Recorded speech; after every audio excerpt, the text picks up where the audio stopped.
Welcome everyone. As we have discussed that I'll be discussing 30 most important topics of geography with you. Prelims are just 29 days away and it's very important that we discuss some of the most important topics which are required for the prelims. So going forward, we have the next question in the series is on the Walker cell. As you know, Walker cell is really important. So first we'll discuss about the question that can come on the Walker cell, and then we'll probably discuss about the static part of it. So the question says, what is the primary reason for the formation of Walker cell in the tropical Pacific region? A option says the rotation of the earth and the Coriolis force. B, the difference in the sea surface temperature between eastern and western Pacific Ocean. C, the seasonal migration of intertropical convergence zone. D, the influence of polar jet streams on equatorial wind pattern. Walker cell is a very famous phenomena. Whenever we study the oceanography, it is not happening that we have not studied Walker cell. So first of all, we'll try to understand what is it, right? So the difference in the sea surface temperature between eastern and western Pacific Ocean, right? If I have to describe eastern and western Pacific Ocean, so I have taken two maps. One is of the Peru, which is South America, and the other one is of Australia, right? So if I have to describe the eastern Pacific, so this is the eastern Pacific Ocean and western Pacific Ocean. And why there is the difference in the sea temperature? The difference in the sea temperature is because of the reason of the currents which are flowing here, which we call as Humboldt current. Humboldt current. This current is cold current. Obviously, we have studied a lot of currents, and then we should know by now which are the cold current, which are the hot current, which are the warm currents. So the cold currents which are flowing here, also we call this Humboldt current as the Peruvian current. Peruvian ocean current. So when this will flow here, what will happen then? It will create, because of the trade winds which are taking place here, the cold current, the cold surface of the temperature which is beneath, it will come above. What we call that phenomena as? We call it as upwelling. Because of the process of upwelling, the colder water, the cold water which is beneath will come above and it will be at the surface. Be at the surface. If I have to tell you again, I'll just wipe it off and tell you again. If this is the Humboldt current which is coming near the Peru, then what will happen? The colder current, the cold water which is beneath will probably come above, right? And this process is known as upwelling. Because of this, this will create a high pressure region here and we'll have a low pressure region here. When we have the high pressure region here, what will happen? The universal law, the air always blow from high pressure to low pressure, right? So here we'll have it will descend,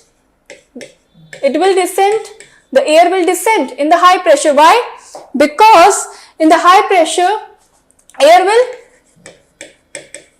descend, creating what? It will not create rainfall here, but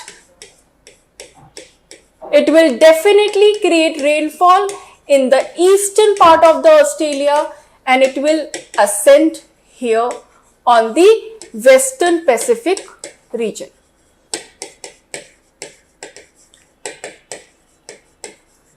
This will create a cell. Here we'll have the rainfall, here will not have the rainfall, and this cell which have been created here is known as Walker cell, right? So this is the very brief explanation about the Walker cell. right? Now you can go back to the question and try to solve it. Also, you can see here the other information. Warm waters in the Western Pacific leads to rising, which is called low pressure, which is what I've explained to you. It will ascend, while the cooler water in the eastern part will sink. High pressure, this creates a circulation loop with the trade winds blowing from east to west across the Pacific Ocean, right? So the right answer is the difference in the sea surface temperature between eastern and western Pacific region, right? Okay, quickly moving to the next. Okay, so this is the normal condition of the Walker cell which I have explained to you. There are two conditions. This is a normal condition which we have talked about, and this is one related to the El Nido, right? The direction gets reversed. Okay. Next, what we have? The next question says, how many of the given factors influence the temperature of the place? Now, whenever you discuss about the temperature of the place, conceptually also, whenever we start the climatology, we always study what are the factors which determine the temperature of the place. So, one of the most important factors which come is definitely your latitudes and the altitudes. So, first of all, we can see latitude is here, altitude is here. Obviously, 0 to 23.5 will having the insolation, maximum insolation, right? But in the polar region, which is where in the 90 degree, we are not having that much of insolation, right? So definitely latitudes matter. Next is altitude. I have again discussed a lot of examples of altitude. In the same place, in the same latitudes, we can have the differing temperatures. Why? Because one is at the lower elevation, the other one is at the higher elevation. The best example of it is Kerala. Kerala is also having the -2 degrees Celsius where in Munnar, where it is having a higher elevation, right? At the same time, we also have the lower elevation and beaches present in Kerala. So this is the best example. Now, ocean currents. How ocean currents influence the temperature of the area? For example, if we have the warm currents will give what?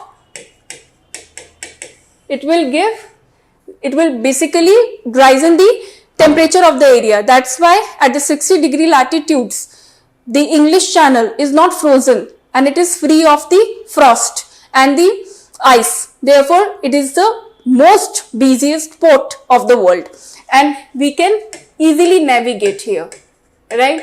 Because of the warm current taking place here. Next, fourth one is the proximity to the larger water bodies. Yes, this is obviously, so all four are correct.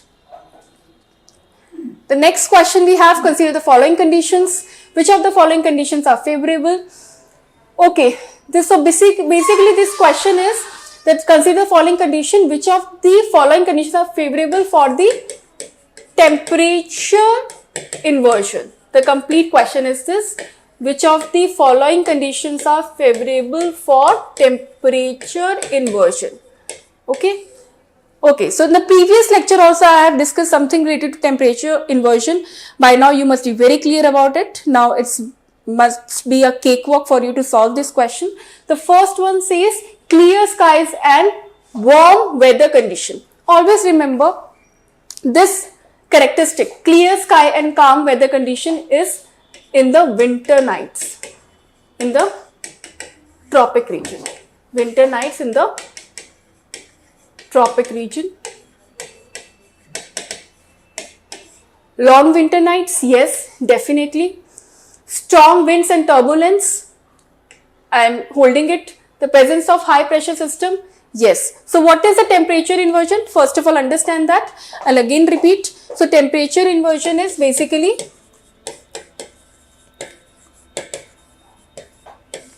how is the phenomena of the temperature? As we go higher in the altitudes, what happens? The temperature becomes what?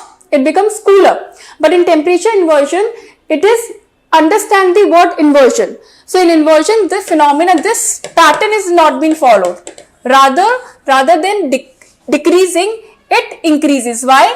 Because in the long winter nights, if we have the long winter nights, this is the land of the winter night, the surface area of the winter night. Because of that cooling effect, what will happen? The air surrounding it will also get cooler, right? It is very, very cold, right? In the wintry night, long wintry night, it is cold. So this will also get cold, but relatively the air above is not as cold as this. It is relatively. Please focus on the word relatively, right? Relatively hot, therefore, or you can say warm. Therefore, what will happen? The pollutants will come here. That's why in the wintry nights or in the morning time we have the fog, right? And also when the pollutants get attached to it, we have smog, right? So that is how the temperature inversion works, right?